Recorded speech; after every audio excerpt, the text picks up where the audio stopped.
பாப்பா இதோ ஆரம்பிச்சிட்டாருகள்ல, நம்ம உண்டு நம்ம வேலை உண்டுன்னு இருக்க வேண்டியதுதான். பாப்பா பாப்பா எனக்கு ஒரே ஒரு ஹெல்ப் பாப்பா. இதில் ஸ்டோரேஜ் ஃபுல்லுன்னு வருது, என்னன்னு கொஞ்சம் பார்த்து சொல்ல.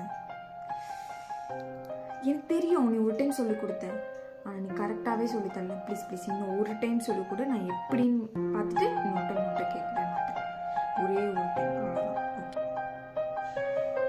எத்தனை டைம் அவனுக்கு சொல்றது? எப்ப பார்த்தாலும் இதே தான்.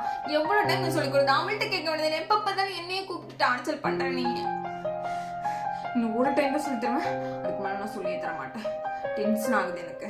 இன்னும் நிம்மதியா ஒரு டைம் இருக்க விட்றியா பாப்பா? மறுபடியுமா? இப்பதானமா சொல்லி கொடுத்தேன். அவ சும்மா தானமா இருக்கா. போமா. ஓ அப்படியாடா, உனக்கு நான் தான் எல்லாம் சொல்லி கொடுத்தேன்.